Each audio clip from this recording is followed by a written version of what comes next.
Bonjour à tous. On se retrouve pour ce tout nouveau live pour échanger dans ce contexte si particulier de crise, pour vous accompagner et vous aider dans votre business et dans votre quotidien. Donc, on va vous fournir des conseils sur cette seconde édition du live. L'idée, c'est d'échanger ensemble sur des cas concrets qu'on vous a préparés avec Vincent et Damien. On va vous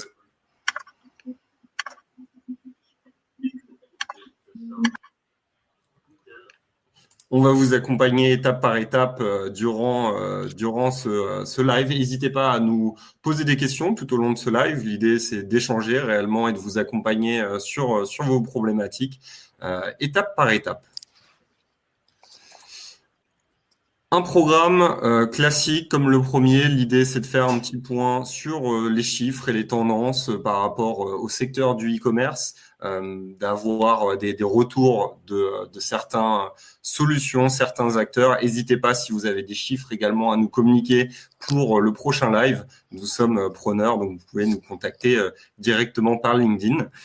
Second aspect, plus l'aspect logistique, on sait qu'avec ces mesures de confinement, l'activité de livraison et l'activité supply chain est fortement impactée. Damien nous a préparé énormément d'informations pour vous accompagner sur ces différents segments. Et puis après, on vous a préparé un certain nombre de cas concrets pour vous renseigner sur ce qui se fait aujourd'hui, comment adapter son activité e-commerce et continuer à se développer en ligne. Et à la fin, on fera une synthèse de ces différents éléments-là et on prendra le temps de répondre à vos questions sur ce live.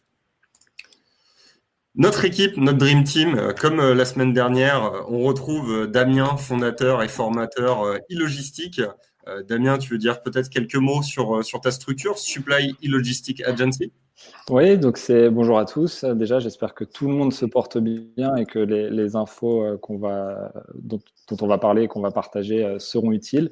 Supply Logistic Agency, c'est une agence de conseil où on soutient, on supporte, on conseille, on aide petits ou gros e-commerçants à mettre en place leur stratégie e-logistique, alors soit dans une phase vraiment d'e-commerce, de développement e-commerce, soit dans une phase de digitalisation d'une opération, enfin des opérations qui sont déjà en cours, mais aussi des plus grosses sociétés, des industries et du fret international. Voilà. Très bien. Notre second expert, Vincent Druel, fondateur et consultant, formateur e-commerce. Tu as accompagné énormément d'acteurs, de PME et d'e-commerçants. Tu as une large expérience de l'e-commerce et tu as aujourd'hui deux structures, deux sites, Veridigital et auditsite-e-commerce.com. Oui, merci. Bonjour à tous. Merci Nicolas. Effectivement, aujourd'hui, je me concentre et je suis là au titre du consultant e-commerce pour avoir d'abord été e-commerçant il y a quelques années et puis accompagné des grands groupes et depuis 4 ans des PME dans leur développement de sites marchands. Et aujourd'hui, avec auditsite-e-commerce.com, ce sont surtout des audits et de l'accompagnement que nous proposons à nos clients. Très bien, voici une présentation de nos deux experts et donc moi je serai cet animateur qui va vous permettre de naviguer à travers toutes ces informations, le fondateur Nicolas Chevalier, le fondateur d'e-commerce Nation, pour vous accompagner sur ce live. Petite annonce, e-commerce Nation a vraiment mis en place un dispositif pour accompagner l'ensemble de l'écosystème et j'ai l'honneur aujourd'hui de vous communiquer le lancement de notre académie, e-commerce Nation Academy, pour accompagner un grand nombre d'acteurs sur les thématiques e-commerce pour se former directement en ligne sur de nombreuses compétences. Donc je vous dirai un peu plus d'informations à la fin de ce live. Et puis deuxième élément, on vient de lancer un Slack privé. On a eu énormément de retours suite à notre premier live, plus de 1000 vues sur ce live et énormément de questions. Et donc, ce qu'on vous propose, c'est gratuitement de pouvoir échanger avec nous de manière régulière sur une plateforme Slack.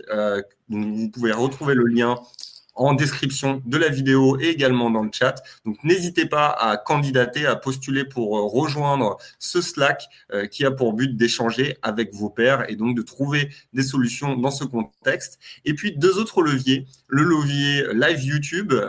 Vous êtes maintenant des habitués. Chaque mercredi 16h, vous pouvez nous retrouver sur YouTube pour échanger sur des contenus en phase avec le contexte actuel et également la veille collaborative que nous mettons à jour régulièrement sur LinkedIn. N'hésitez pas en fin de live à trouver plus d'informations sur ces éléments-là et puis également en description de la vidéo.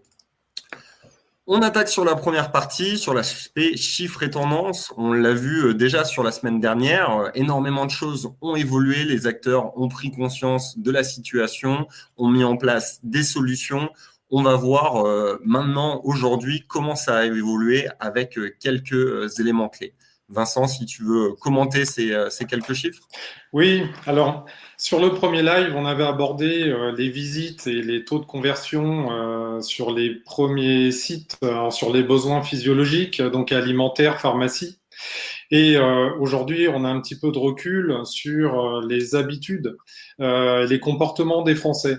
Donc, ce qu'on peut voir quand même, c'est que 66% des Français sont impactés sur leurs revenus, donc sans doute par rapport au chômage partiel, qui représente plusieurs centaines de milliers de Français, et puis par la peur, la crise, on a envie de se protéger et de faire attention à ses dépenses.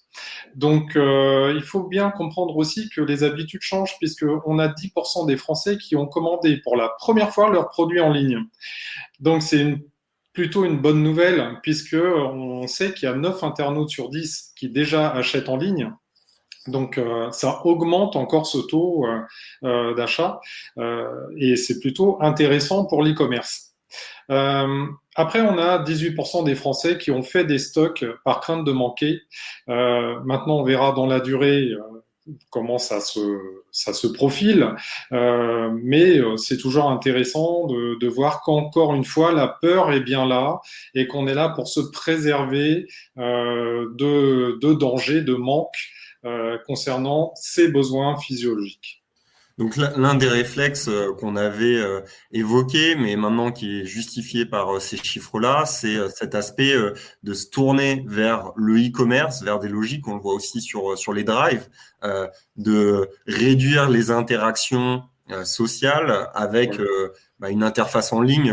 Pour sûr, il n'y a aucun contact. Et puis après, sur l'aspect logistique, d'aller chercher ces produits en direct, il y a peut-être un risque, mais qui est limité comparé au fait d'aller en supermarché ou dans des rues piétonnes.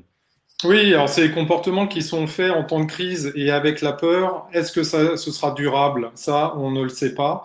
Les gens aiment bien aussi aller dans les magasins, avoir ce lien social. Ouais.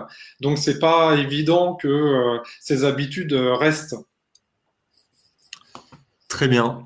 D'autres chiffres pour continuer dans cette logique-là, alors plus sur l'aspect e-commerce, oui. On voit que de nombreux sites e-commerce continuent de fonctionner et d'être ouverts sur les chiffres que tu nous as listés ici.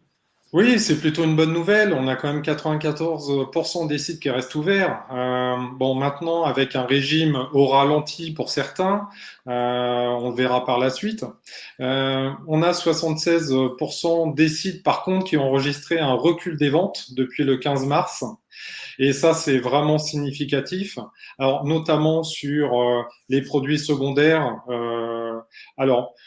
Ce qui marche bien, parce qu'il y a quand même de bonnes nouvelles, c'est tout ce qui est lié à l'agroalimentaire, boissons, médical, parapharmacie, et aussi l'informatique qui a pu rebondir avec le télétravail et le besoin de donner des cours à ces chers bambins. On a aussi donc 40% des sites e-commerce qui, selon leur déclaration, ne tiendront pas plus de 3 mois. Alors ça, c'est quand même assez inquiétant, mais en même temps, ça s'explique aussi par le nombre d'e-commerce qui sont en grande majorité détenus par des TPE-PME, qui sont clairement fragilisés par la crise. Donc là, on est sur une problématique classique d'entreprise qui doit gérer sa trésorerie, qui met une partie de ses employés en chômage partiel et qui a une véritable baisse de chiffre d'affaires, donc forcément du chiffre qui ne rentre pas. C'est une situation qui ne peut pas tenir très longtemps. On a 48% qui s'attendent à avoir des problèmes à s'approvisionner, donc à l'avenir. C'est-à-dire que pour le moment, dans grande majorité des cas, mais Damien vous l'expliquera plus en détail, il y a des soucis d'approvisionnement. Donc, on commence à être tendu de ce côté-là, et c'est ce qui peut bloquer aussi, du coup, la mise à disposition aux clients des produits. Et puis, 85% des sites notent un allongement des délais de livraison. Donc là, on est tous concernés. On le voit, tous les sites ont maintenant mis des messages pour informer leurs clients qu'il fallait bien 2, 3, 4 jours, voire plus de délai de livraison en plus à cause des contraintes sanitaires. Et 82% des sites ont développé le télétravail. Donc, c'est aussi du chômage partiel. Il y a une vraie réorganisation. Bien sûr, pour les métiers logistiques, c'est pas possible. Mais pour tous les métiers d'achat, de vente, administratif, communication, développement, c'est envisageable. Je ferai d'ailleurs un parallèle, Vincent, sur ce que tu disais entre les problèmes d'appro et justement le 40% des sites e-commerce qui ont peur de ne pas tenir plus de 3 mois, puisqu'il y a le problème de trésorerie, comme tu dis, et effectivement le problème d'appro, des sites qui dépendent bien trop souvent pour certains d'un approvisionnement qui a été du coup complètement impacté par la crise et qui, même si cela va repartir, ne savent pas dans quelles conditions, à quel tarif ils vont être de nouveau mangés, entre guillemets, puisque il y a forcément une répercussion coût qui va s'appliquer après dans le futur. Donc c'est vrai que ces deux-là sont très liés. Ouais. Oui, tout à fait. Ouais. Merci. Donc intéressant de voir qu'au final, c'est des sites qui continuent d'exister, de fonctionner, parce que laisser son site en ligne, au final, c'est pas forcément coûteux. Mais après, il y a un vrai impact sur l'arrière de la boutique, c'est-à-dire les gens qui travaillent en télétravail, la logistique. Voilà, de continuer à fonctionner, de trouver un nouveau rythme, c'est pas forcément évident pour ces acteurs. Et aussi l'aspect du court terme, parce que là, on parle de 3 mois, de se dire OK, il faut qu'il y ait un horizon à 3 mois pour ces acteurs-là, parce que sinon, ils peuvent pas rester passifs par rapport à une situation qui est aujourd'hui dans le flou. Donc, trouver des nouvelles actions et des nouveaux leviers s'ils veulent remédier à cette forte baisse. Exactement. Alors, du coup, ce que j'ai trouvé intéressant dans ces données, qui sont pas très lisibles pour vous, je m'en excuse, mais on est en mode crise, nous aussi, donc on prend les infos telles qu'on les a. C'est de voir que au niveau du SAV, il est particulièrement sollicité. Vous devez sans doute y passer par téléphone, mail. Apparemment, on a une hausse considérable des questions d'avant-vente qui représente 41% aujourd'hui contre 28-29% avant le confinement. Donc là, ces demandes ont explosé, notamment pour avoir des statuts sur l'ouverture, la possibilité de livrer, dans quel délai et quelles sont les contraintes sanitaires. Donc c'est ce qu'on voit justement dans la slide suivante, où les premières questions posées, c'est autour des délais de livraison. Et puis, on a de nouvelles questions qui sont arrivées, comme si le service client restait disponible, modifier son adresse de livraison, parce que parfois, par réflexe, on se fait livrer à domicile alors qu'on a changé de lieu de confinement ou au travail. Hein. Donc là, on change de lieu de confinement. Et puis, autour des précautions sanitaires, puisque beaucoup de gens ont peur, donc il faut les rassurer aussi sur ces aspects-là. Donc, on voit bien les questions prioritaires, et je vous invite vraiment à faire une FAQ que vous pouvez transmettre par email ou directement accessible sur votre site pour répondre à ces questions que les Français se posent. Oui. Petite mention, voilà, pour cette étude, vous pouvez retrouver toutes les informations. Donc, c'est une étude qui a été faite par Botmind, et vous pouvez retrouver toutes les informations sur la plateforme Medium de Christophe Chevalier. On vous mettra la présentation, bien sûr, en description pour le replay. Vous pourrez retrouver toutes ces sources-là. On en parlait tous les trois avant. Je voulais juste rajouter quelque chose sur le SAV, même par rapport à ce que dit Vincent, tout à fait, faut communiquer, mais même être proactif, prendre les devants et envoyer une petite newsletter avec justement ces modifications. C'est toujours agréable pour vos clients. Ils savent véritablement que vous êtes en train de prendre les mesures nécessaires pour continuer le service. Et c'est vrai que la proactivité dans ce cadre-là, elle a du sens pour vos clients. Très bien. On voit également qu'il y a des mesures aussi conséquentes pour certains sites. Tu parles, Vincent, là notamment de fermeture pour certains acteurs. On s'oriente vers des scénarios assez catastrophiques pour une typologie d'acteurs. Comment tu vois les choses?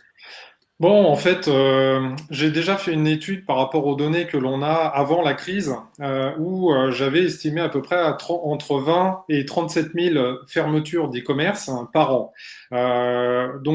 Pourquoi? C'est notamment lié au problème de rentabilité. Il faut bien voir que là, sur ces chiffres, si on parle notamment des TPE, PME, qui représentent la grande majorité des sites, puisqu'ils sont plus en nombre à plus de 3/4 de sites e-commerce font moins de 100 000 euros et représentent donc la catégorie des TPE-PME, on n'a que 53% qui sont rentables. Donc les autres sont juste à l'équilibre ou pas rentables. Et sur une quantité de 190 000 sites, on en est à 25-30 000 sites qui seraient donc pas rentables. Donc on imagine parfaitement bien que la crise va pas les aider et donc on peut imaginer quand même un nombre de fermetures beaucoup plus important cette année. Mais aussi beaucoup plus de création, parce qu'on a beaucoup d'e-commerçants, on le verra dans les exemples après, qui ouvrent beaucoup d'e-commerce. Par contre, ouvrir un e-commerce, ça se fait pas non plus. Enfin, c'est facile à ouvrir, c'est pas très compliqué. La difficulté, c'est de rendre cette activité rentable et durable. Ce qu'il faut dire, c'est que le milieu du e-commerce, c'est un milieu qui vit énormément. Donc, beaucoup d'acteurs apparaissent, mais beaucoup d'acteurs aussi disparaissent. Donc, c'est Oui. ça qui était très intéressant sur ton étude. Tu as mis le lien justement dessus. Et donc, là, en fait, ta vision, c'est de se dire, avec cette crise, en fait, ce phénomène va être amplifié. On le voit que dans les crises passées, ça a toujours été certaines renaissances pour certaines structures et puis pour d'autres, un mur brutal pour l'activité. Et donc là, ce qu'on voit par rapport aux chiffres aussi que tu soulignais sur les comportements des utilisateurs, c'est qu'il y a de plus en plus de gens qui vont acheter en ligne, mais pas forcément toutes les typologies de produits. Donc il y a aussi ça. Il y a peut-être des e-commerçants qui vont avoir peut-être des hausses. On en parlait sur certains exemples en off et là on va en voir d'autres aussi par la suite. Donc voilà, ça va créer plutôt une extrapolation peut-être des tendances et des activités de chacun. On va surveiller ça et on reviendra vers vous sur les lives pour vous donner l'évolution. Mais maintenant, il faudra quand même du recul pour faire le bilan de ces fermetures. Semaine par semaine, ce sera trop compliqué. Et je pense qu'il faut qu'on garde ça en parallèle, enfin qu'on regarde cela en parallèle avec la chute drastique des investissements aussi, notamment dans les startups, parce que c'est vrai qu'il y a beaucoup de sites e-commerce qui sont ou qui commencent à arriver à un niveau de scalabilité où ils ont besoin de fonds, et avec l'arrêt assez brutal d'investissement qu'on voit en ce moment là depuis les derniers 3-4 jours où on a les nouvelles véritablement des fonds qui sont plus investis, ou en tout cas au coup d'arrêt, c'est vrai que ça va participer à cette chute malheureuse pour certains qui étaient arrivés à un point véritablement d'explosion. On passe sur un sujet phare dans ce contexte-là, l'aspect logistique. On le sait, il est perturbé au quotidien. Il y a beaucoup de mises à jour. On le voit sur les réseaux sociaux et je remercie l'ensemble des acteurs de la logistique parce que on a énormément de feedback. Donc, on sait que les choses évoluent. On essaye de communiquer des informations en temps réel. Et on sait que ça évolue, donc n'hésitez pas à nous contacter, à nous donner du feedback sur les services qui sont opérationnels ou non. On sait que ça dépend aussi par rapport aux zones, donc il y a beaucoup de facteurs, de données à prendre en compte. Et on pense que la solution, c'est clairement de communiquer, voire surcommuniquer sur ces éléments-là, aussi bien entre professionnels qu'à destination des consommateurs, c'est vraiment clé. Et donc, toi, Damien, tu es exactement dans cette démarche-là, puisque tu nous as repréparé quelques règles sanitaires pour que les livraisons se passent de la meilleure des manières. Je te laisse redétailler ces quelques mesures. Ouais, bien sûr. Et puis, tu as raison, c'est vrai que c'est un secteur qui fait preuve d'une très grosse résilience, hein, la logistique de façon générale. Et c'est vrai que l'intelligence collective, qu'on a déjà mis un peu en avant la semaine dernière, mais l'intelligence collective dans ce secteur-là, ou même de la supply chain de façon générale, va vraiment nous aider, nous tous, de l'écosystème, à s'en sortir, à partager, etc. Règles sanitaires et donc soutien du gouvernement. Donc rapidement, on les avait élaborées un petit peu, enfin en tout cas abordées un peu en détail la semaine dernière. Là, l'idée, c'est vraiment de vous remettre, pour ceux qui nous rejoignent cette semaine, les mesures phares et principales qu'il faut respecter. Alors, lors de la livraison, c'est toujours priorité aux livraisons en boîte aux lettres normalisée. Si ce n'est pas le cas, il y a effectivement une livraison pas de porte qui peut se faire par le livreur. Alors, dans ce cas-là, il y aura un appel 10 minutes avant. Toutes ces mesures sont mises à jour régulièrement par le gouvernement, donc vous les retrouvez véritablement sur l'ensemble des liens qu'on vous a mis en fin de présentation. Mais grosso modo, voilà, il faut se souvenir, boîte aux lettres normalisée de préférence, sinon livraison pas de porte avec mesures classiques de distanciation sociale, donc le 1 mètre, et puis un peu d'attente avant d'ouvrir la porte au livreur. Donc forcément, pas de signature. Et donc voilà, ça c'est des règles qu'il faut continuer à appliquer. C'est ce que vous devez faire de toute façon, de façon générale.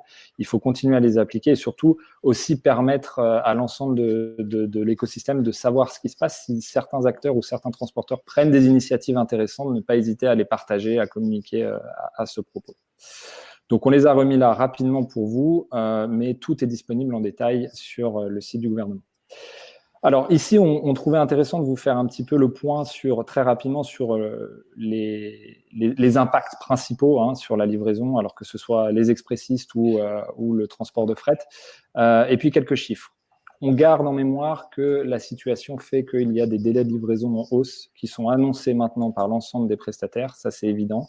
Il y a effectivement un volume conséquent à gérer, des ressources humaines qui sont réduites, et donc forcément avec le droit de retrait également, par zone géographique, par type d'entreprise, il y a des impacts sur les délais et sur la qualité du service. Donc on retient ces délais de façon générale. Normalement, les sites, en effet, communiquent sur ces délais et on vous encourage véritablement à avoir une communication ultra transparente, que ce soit avec vos transporteurs qui doivent le faire normalement déjà, mais aussi vous, in fine, avec le consommateur. On l'a dit, il y a des volumes de rotation et de tournée donc, qui sont en baisse, notamment par la fermeture pure et simple d'un certain nombre de dépôts, et des points relais qui restent fermés, puisque les mesures de distanciation sociale sont compliquées à mettre en œuvre. Alors, des opérations réduites, c'est-à-dire que quelques jours seulement par semaine, en fonction des transporteurs, il y aura du service de livraison d'appliquer. Alors, par exemple, Colissimo, je viens de l'apprendre, a en fait fermé sur un certain nombre de codes postaux, notamment dans la région parisienne. Donc, c'est vraiment tout récent. Donc, comme disait Nicolas, il ne faut pas hésiter à regarder véritablement les mises à jour. Mais sinon, c'est vraiment 3 jours par semaine. Pour DPD, c'est pareil, GLS également. Géodis a par exemple complètement arrêté de livrer dans le Grand Est et dans certains autres départements de l'Île-de-France, en fonction aussi de la situation sanitaire, bien entendu. On trouvait intéressant, là je vous ai mis quelques chiffres assez intéressants. Alors il y a les deux notions en orange, c'est vraiment pour situer aussi un petit peu l'aspect e-commerçant par rapport à l'Europe. Il y a un rapport d'e-commerce Europe qui vient de sortir, qui fait un petit peu la mise, qui met en lumière un peu la situation par chaque pays européen. Donc ils ont réussi à sonder un certain nombre d'acteurs du e-commerce sur 13 pays. On voit que de toute façon, grossièrement, plus de la moitié, même une grande partie, 60% des e-commerce européens font face à des problèmes logistiques. Donc, on voit comme quoi notre supply chain est intriquée et j'en parlerai un petit peu après. Dans 64% des cas, des sondés ont expliqué qu'à chaque fois qu'un brick and mortar était fermé, donc vraiment un retailer en physique était fermé, dans ces 13 pays européens, il y avait pour 64% des cas une proposition, une alternative à ce canal de vente qui est fermé et donc généralement qui est du e-commerce. Donc on voit que le virage e-commerce, ou en tout cas la solution e-commerce face à ces fermetures, c'est une solution qui, à l'échelle de l'Europe, s'applique et est mise en place avec plus ou moins de succès ou d'efficacité en fonction des pays. 2 chiffres qui nous ont été fournis par Welcome Track, intéressants sur véritablement la livraison en tant que telle. Sur les 10 premiers jours de confinement, il y a vraiment une baisse moyenne des expéditions de 18%. Donc, c'est assez important. Ça, c'est en parallèle de ce dont parlait Vincent. Il y a effectivement eu un boom pour certains produits, mais il y a eu aussi un repli notamment d'actes d'achat, mais aussi de capacité véritablement à livrer. Et puis on voit que le taux de livraison est en légère hausse. C'est le rapport entre le nombre de colis et le nombre de livraisons. Donc c'est-à-dire qu'on se fait potentiellement livrer plus de colis par livraison, quitte à s'en faire livrer un peu moins, autant mettre un peu plus dans le panier. Donc c'est des chiffres assez intéressants qui mettent en lumière comment les consommateurs peuvent réagir à cette crise. Ça confirme vraiment l'hypothèse que le e-commerce n'est plus une solution sur le court terme, mais vraiment là, dans cette logique de confinement, c'est la solution pour maintenir une activité économique sur les États européens, tout simplement. À voir après les dispositions niveau logistique. Tu en parlais et tu en reparleras de nouveau là sur tes prochains slides, mais de se dire que la transition e-commerce est en train de s'accélérer. C'était quelque chose qu'on avait pressenti la semaine dernière. Et là, aujourd'hui, il y a des chiffres qui appuient davantage cette tendance. Tout à fait. Européen et même mondial, on voit que le e-commerce pouvait être, alors ça dépend vraiment des générations, des bourses, etc., mais un petit peu un acte, enfin en tout cas un support ou un contexte d'achat qui était peut-être réservé à certains ou peut-être plus de plaisir ou de loisir. Là, il devient essentiel. Et donc, quid de l'après-crise? Est-ce que l'essentiel ou la solution, la bouée de sauvetage va en fait s'avérer être une solution pérenne pour la plupart des consommateurs? Et ça va être intéressant effectivement de continuer à évaluer la chose. Pour continuer, donc c'est vraiment sur une source intéressante, ce que je disais juste avant, c'est le rapport e-commerce Europe qui vient de sortir. Donc là, on a vraiment une matrice assez intéressante. Donc je vous invite vraiment à aller jeter un œil. Il y a vraiment une fiche produit par pays qui vous explique un peu quelle est la situation avec un gros focus logistique. Donc on voit par exemple en fonction du pays quelle est la situation logistique, quelle est la situation pour les livraisons alimentaires, non alimentaires, etc. Et il y a un point qui ressort qui est: est-ce que les services postaux, par exemple, sont considérés par les pays comme première nécessité, comme une obligation, ou est-ce qu'en fait, ça reste quelque chose qui doit être de toute façon fermé, et puis après, seuls les acteurs privés pourront prendre ou pas la décision de continuer à opérer? C'est assez intéressant de ce point de vue-là. On voit qu'une grande majorité considère quand même les services postaux et donc la livraison par ces services-là comme étant une priorité. Donc on vous invite vraiment, on a mis la source, on vous invite vraiment à aller voir ce rapport. Tout ça nous avait amené la semaine dernière, enfin, et même nous, dans notre vie de tous les jours, on se pose la question de la supply chain et de l'impact de façon assez globale. Je proposais de faire ici 3 zooms. Tout d'abord, expliquer un petit peu. Alors, nouveau paradigme, on a l'humilité de se dire qu'on n'est pas en place pour poser ce nouveau paradigme. En tout cas, on se pose véritablement la question et on veut partager ça avec vous. Un premier point sur la complexification de la supply chain de façon générale qu'on a vu ces derniers temps et l'impact. Un second point sur le retail et comment l'impact du coronavirus sur le retail d'un point de vue véritablement logistique, mais aussi quelles sont les solutions possibles que le retail peut développer. Et on fera un troisième point plus tard sur la Chine, puisqu'on avait commencé à regarder un peu la Chine et on peut déjà tirer des enseignements de la reprise de la Chine. Sur la complexification de la supply chain, en fait, ce que je voulais vraiment dire ici, c'est que on a vu une complexification depuis plusieurs années maintenant, un certain nombre d'années, même on va dire une quinzaine d'années, due à plusieurs facteurs, notamment le demand-driven, le fait qu'on soit véritablement plutôt dans une stratégie pull que push, donc véritablement orienté consommateur. La mondialisation, bien sûr, la concurrence qui s'accélère, le e-commerce de façon générale, a fait d'une structure de la supply chain globalement une structure où il y a une imbrication des processus qui est très très fine. On le voit notamment dans l'industrie textile ou l'automobile, où on a effectivement beaucoup de couches de process ou de métiers dans cette supply chain, et donc beaucoup d'acteurs, que ce soit un fournisseur de matières premières, un fabricant ou véritablement un assembleur, etc. Donc on a effectivement beaucoup de couches dans la supply chain. Ça, c'est une première source de complexification. Et les processus eux-mêmes deviennent plus complexes, ce qui fait que par conséquence, on voit qu'on a des acteurs et donc une supply chain qui a tendance à se spécialiser. Et la spécialisation en fait des process ou des métiers a pour but de gagner en efficacité et en optimisation à travers chacune de ces étapes.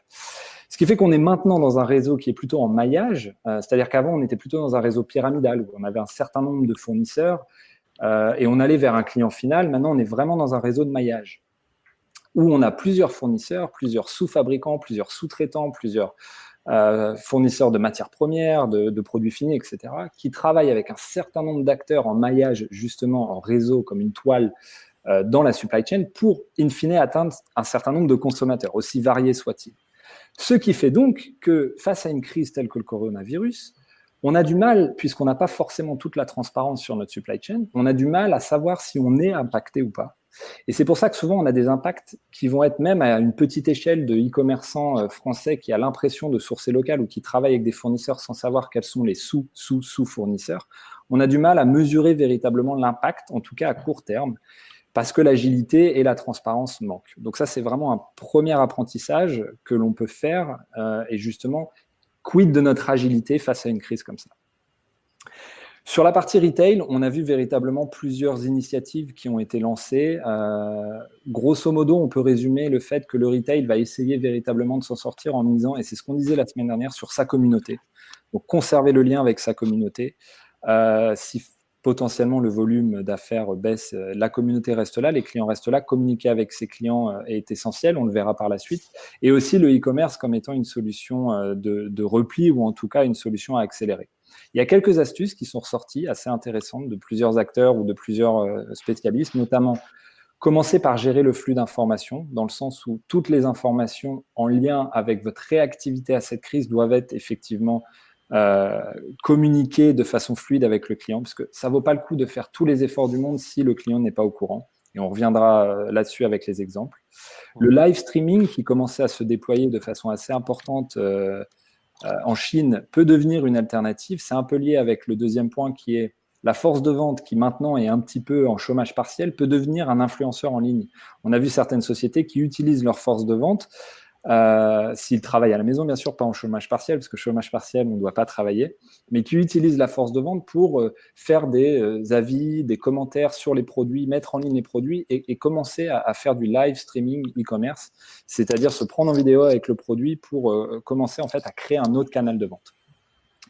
Il y a certains acteurs du retail qui se demandent si une production ou en tout cas un recentrage de l'offre vers des produits plus basiques ne serait pas une option pour survivre, en tout cas dans cette période. Pourquoi ? Puisque on peut se poser la question des produits, disons, de luxe. Est-ce que ces produits de luxe vont continuer à être consommés dans un cas de crise ? On a vu effectivement que la plupart des Français ou des consommateurs sont impactés de façon importante. Donc, revenir vers des produits plus basiques, à la fois en termes de processus de fabrication, de livraison, donc plus simple, mais aussi en termes de prix, peut être une alternative. Des ventes flash peuvent aussi intervenir comme porte de sortie, notamment pour vider, entre guillemets, un stock qui est en surstock. On en parlait la semaine dernière. Peut-être que la solution de vente flash pour gérer ses approvisionnements ou la reprise de ces approvisionnements par la suite peut être une solution. Le direct-to-consumer peut être aussi une possibilité, on en reparlera peut-être plus tard, et forcément des nouvelles technologies qui vont sortir au fur et à mesure pour aider en termes de crise, effectivement, quand on est tous confinés chez nous. Donc voilà, à suivre, mais le retail est assez dynamique pour ça. Beaucoup d'exemples montrent comment tout ça peut évoluer.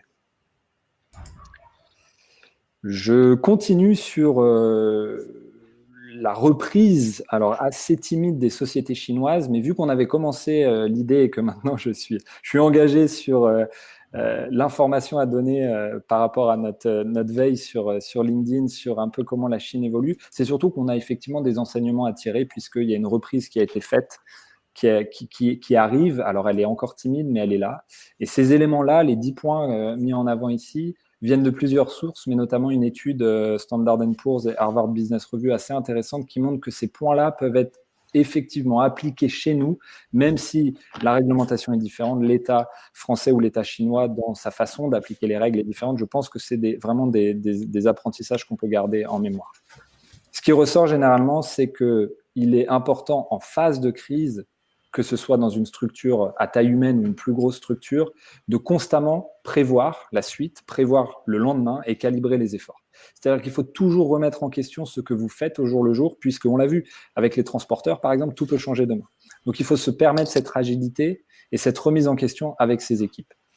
C'est lié un petit peu au point 2, qui est allié l'approche bottom-up et les décisions top-down. Donc, c'est comment, de par notre équipe opérationnelle qui est sur le terrain, qui font face véritablement à la situation, qui font face au blocage, qui font face aux problématiques sanitaires, etc. Comment leur feedback, leur avis peut être effectivement remonté au management et comment le management peut appliquer de façon linéaire les décisions suite à cette collaboration avec les équipes opérationnelles.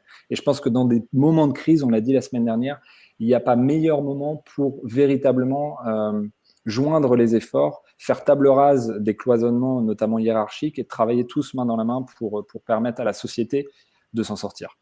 Ouais, je pense que ce qui est clé dans ce que tu dis, c'est cet aspect très contextuel. Parce qu'au final, ça, c'est des choses, c'est des conseils en temps habituel, on les entend. Mais en fait, ils sont pas ultra appliqués.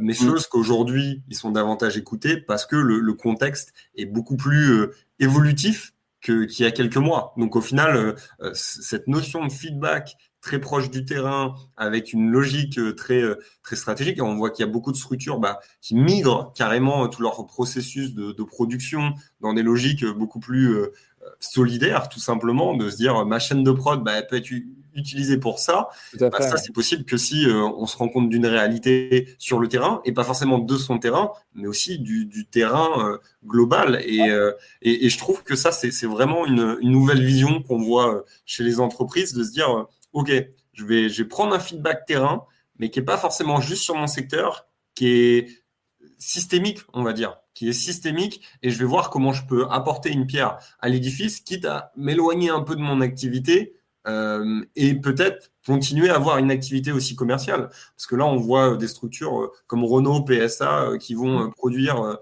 du matériel respiratoire parce qu'ils ont les unités de prod par rapport à ça, alors que c'est pas forcément leur business initial. Mais par rapport au contexte et par rapport à l'environnement systémique, ils sont obligés de s'adapter et d'avoir cette notion feedback contextuel qui est ultra importante. Exactement, parce que là, on fait fi des préjugés. Et puis, on est dans quelle situation? On est dans une situation à risque où on a tous envie de s'en sortir. Alors déjà, de façon sanitaire et médicale, on a un stress permanent. Et puis après, il y a le stress économique. Et donc, dans ce cas-là, l'action-réaction a vraiment du sens, puisqu'on voit dès le lendemain ou dès les heures qui suivent les impacts positifs que cela peut avoir sur l'ensemble de l'équipe, l'ensemble des opérations, etc. Donc, il y a vraiment un retour. C'est un peu l'instinct de survie en fait qui revient dans le sens, c'est plus des bonnes paroles de dire oui, j'écoute mes salariés, oui, j'écoute moi en tant que patron, je suis à mon patron. Il y a vraiment un instinct de survie et de collaboration. Je reviens à l'intelligence collective dont on parlait tout à l'heure. On a vu des exemples donc aussi de sécurisation et de clarté de l'information avec les employés. Qui ont aidé justement à maintenir une activité et donc à permettre le rebond. Alors Ikea le fait par exemple sur des temps de pause avec des tables où il y a un employé par table, il y a des checks de santé qui sont faits en interne, etc. Il y a un autre apprentissage c'est un peu ce que tu disais juste avant, Nicolas, c'est réallouer vraiment les salariés disponibles, soit à d'autres activités qui sont là pour le moment. Les activités qui sont véritablement fermées ou en stand-by, réallouer une partie des salariés vers d'autres activités qui peuvent perdurer, ou alors complètement vers d'autres partenaires ou même compétiteurs. Et Mastor le fait, donc la plateforme et le service épicerie d'Alibaba, mais c'est ce qu'on a vu aussi avec Amazon, qui a repris un certain nombre de salariés de la restauration aux États-Unis, un prêt de salariés. Alors, je ne sais pas si on peut... Après, légalement, il faut faire attention, mais c'est effectivement des solutions très, très efficace. Varier les canaux de vente, donc c'est vrai qu'on l'a vu précédemment avec justement partir sur peut-être du streaming, utiliser sa force de vente pour créer du contenu. Donc tout ça, ce sont des choses qui ont été appliquées dans un certain nombre de sociétés chinoises et qui ont aidé à la reprise. Les réseaux sociaux, qui non seulement sont là pour collaborer entre équipes, mais aussi pour vendre du social commerce, mais en allant plus loin. Et puis, garder cette vision d'une reprise qui potentiellement, on ne sait jamais quand elle va arriver, mais quand elle va arriver, potentiellement pourra être plus forte que prévu pour tout un tas de raisons.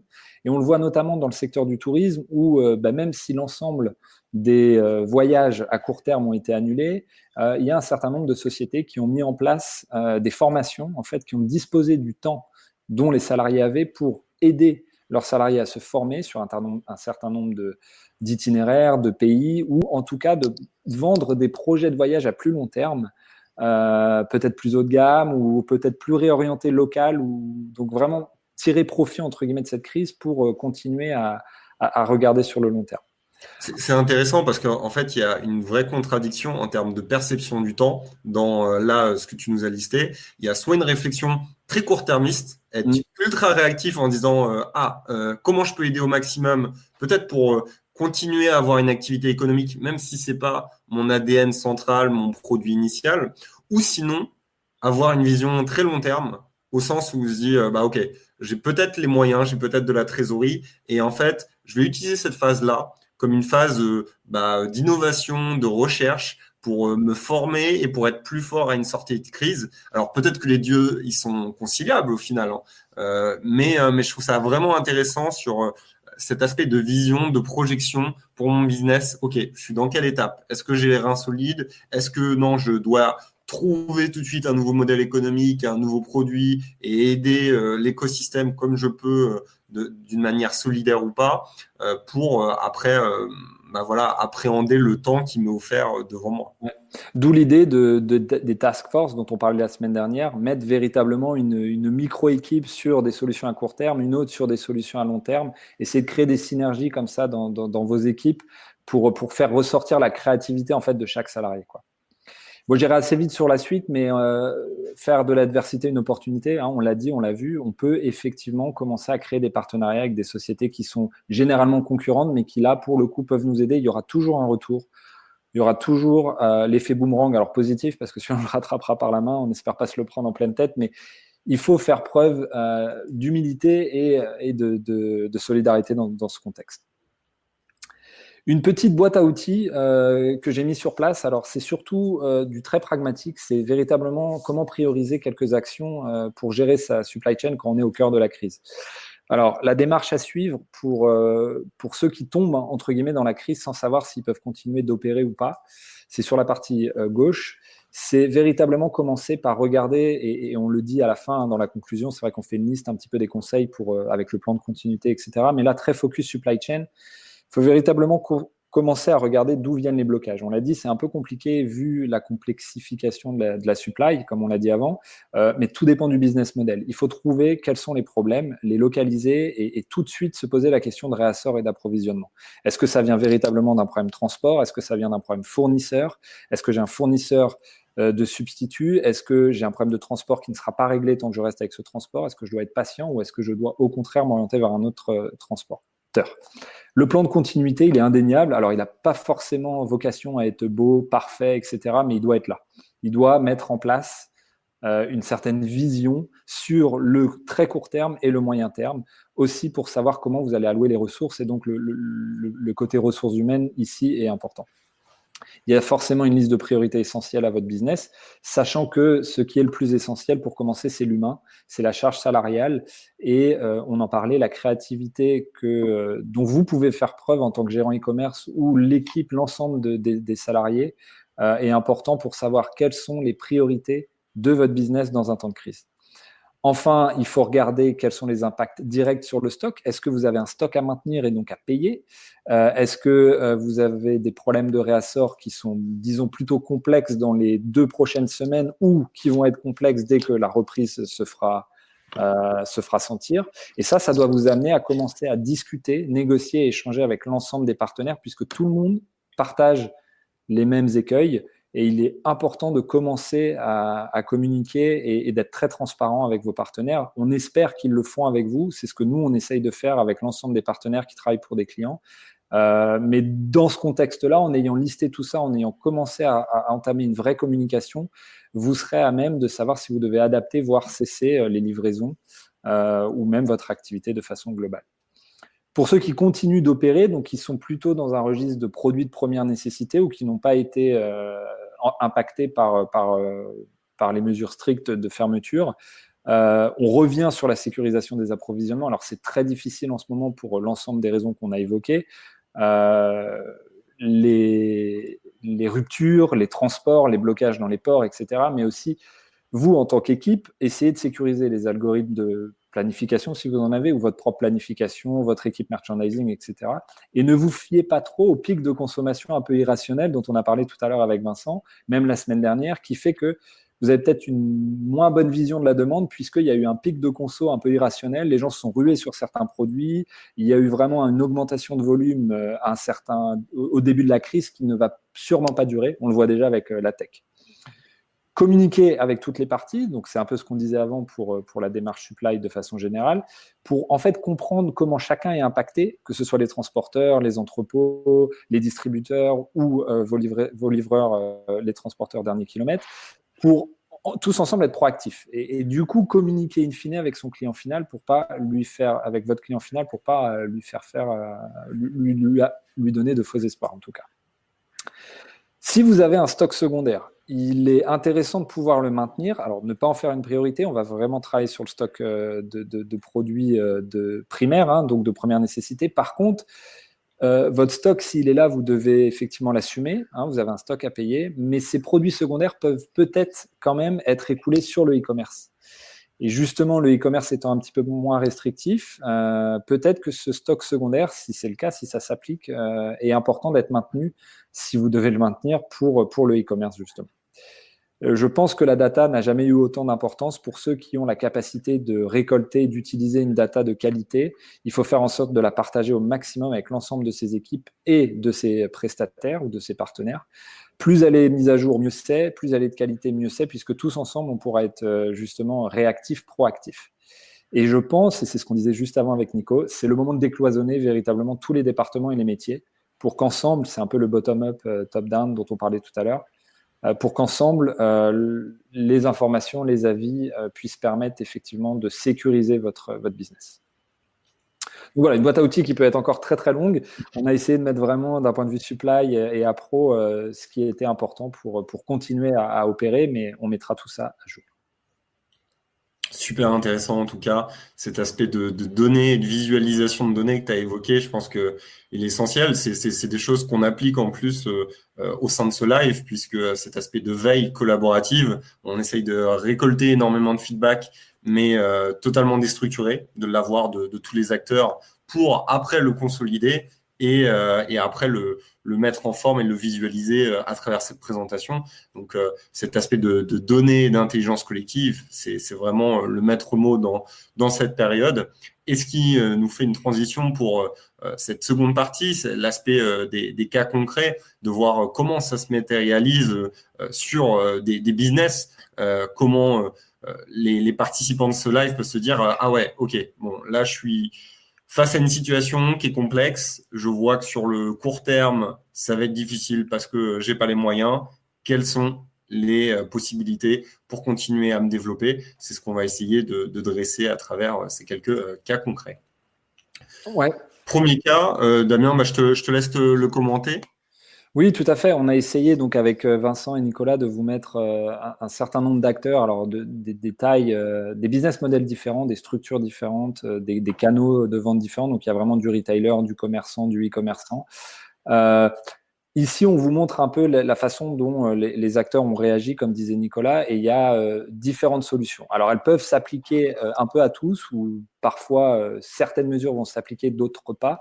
On a vraiment essayé de synthétiser ce qui ressortait de plus important. Donc, chez Botanique, que vous connaissez tous, j'imagine, il y a vraiment une partie qui est considérée comme étant encore prioritaire puisqu'il y a de l'alimentaire bio, en plus de tout ce qui est jardinerie, et de l'alimentaire animal.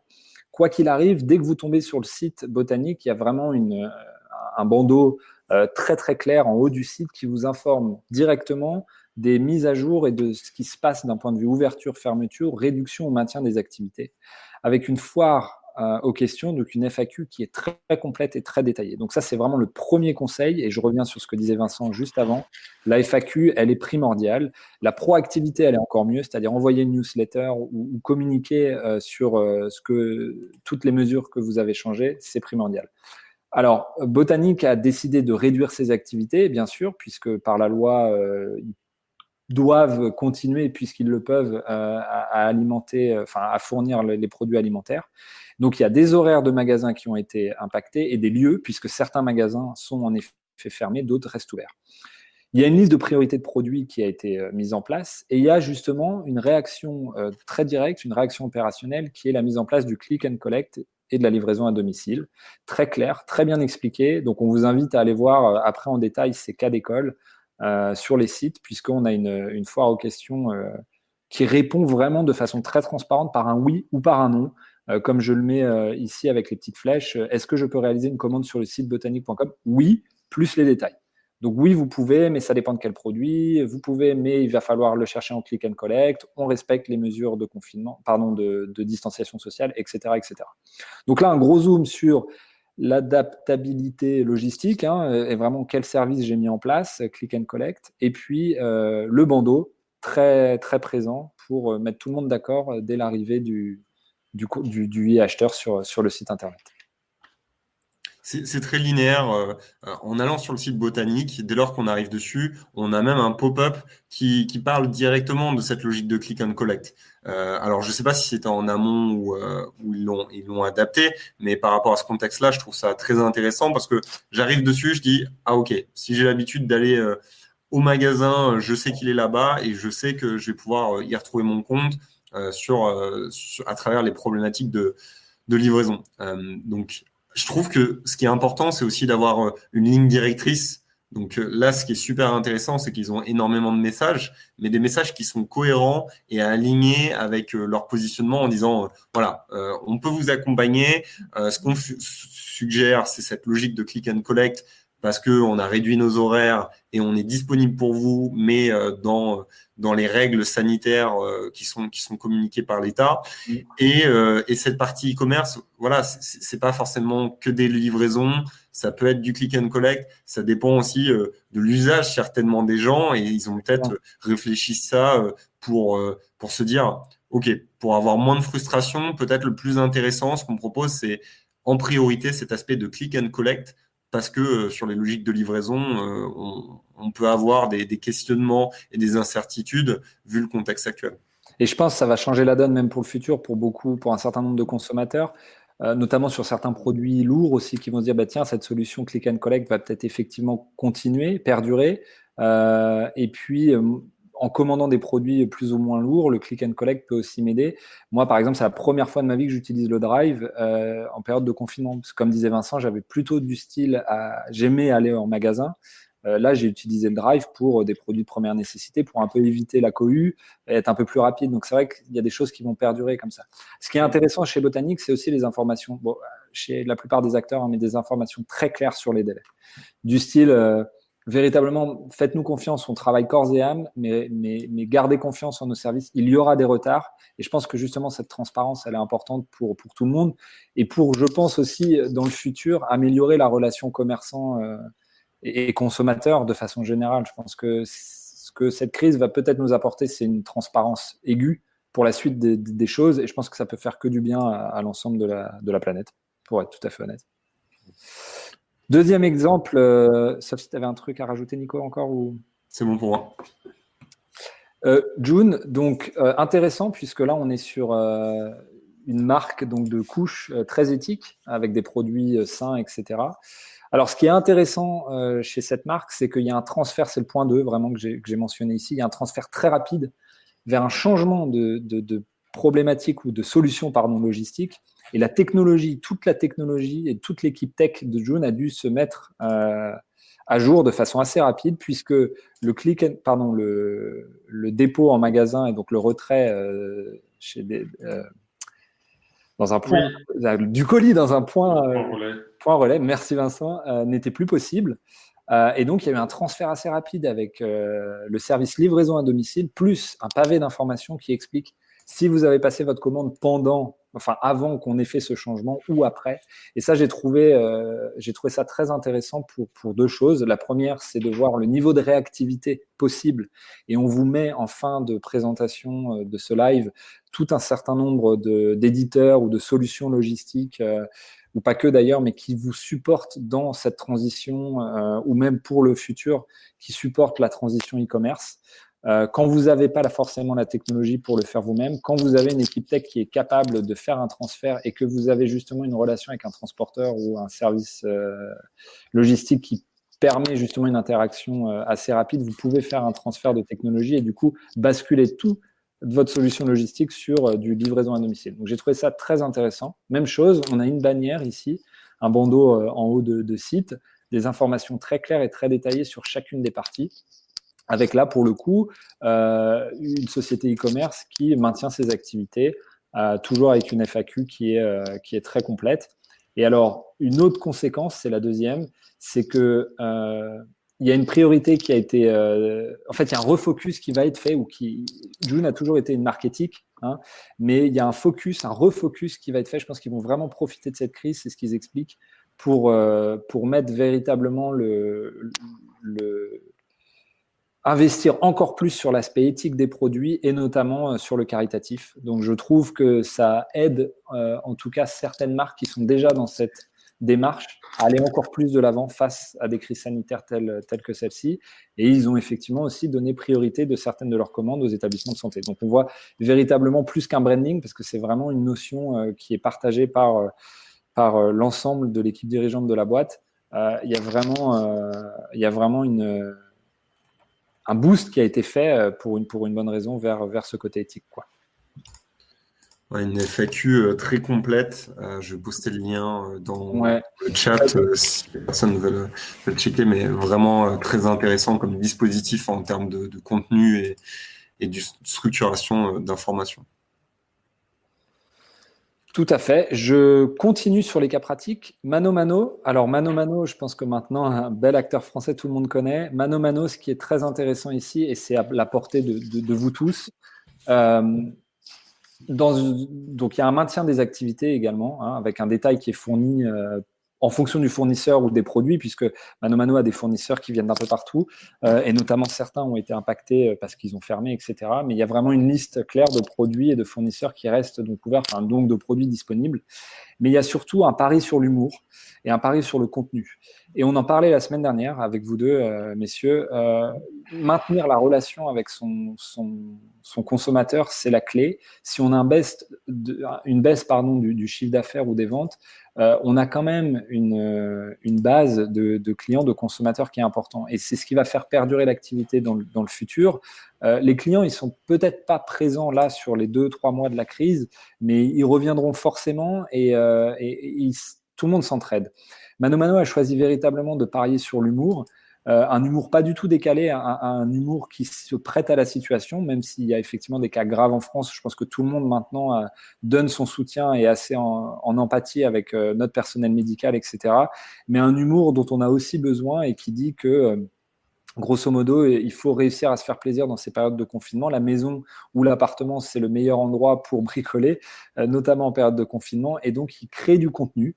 Il y a notamment des interactions avec des clients, des sessions live, des fiches conseils et même 75 idées créa, alors qu'ils vont, je pense, évoluer. Donc, je vous ai mis quelques petits imprimes écran, mais grosso modo, il y a véritablement des idées de création, ce que vous avez toujours voulu faire et vous n'avez jamais eu le temps de faire. Comment aider aussi à maintenir la créativité des enfants pour ceux qui en ont dans un aspect véritablement bricolage. Donc, on est sur ce que disait Vincent tout à l'heure, purement logistique avec flexibilité de la politique de retour, donc un allongement sans trop se poser de questions. Donc, on n'est plus aux 15 jours, on est aux 30 jours.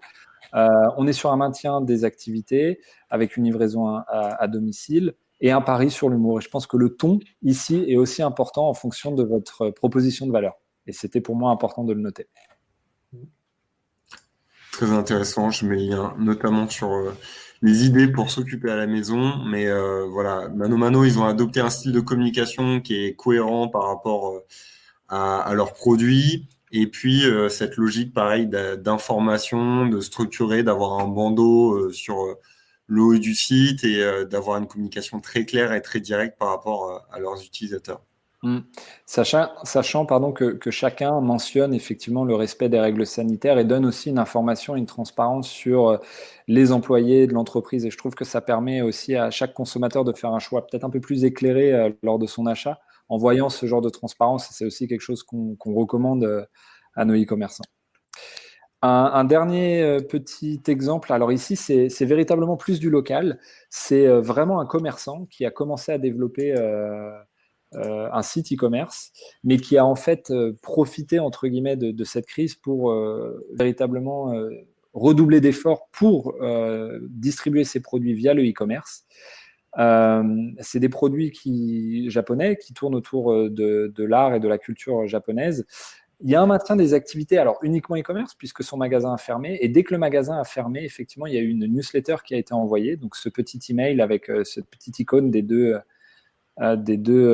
personnages qui nous expliquent en gros qu'ils vont mettre en place une politique de livraison complètement adaptée. C'est-à-dire que pour un minimum d'achat, ils feront la livraison eux-mêmes chez vous selon un minimum géographique, une zone géographique à respecter. Donc, si vous êtes dans les 20 km autour de la ville, que vous faites un minimum de 75 € d'achat, ils prennent la responsabilité et la décision de vous livrer la commande.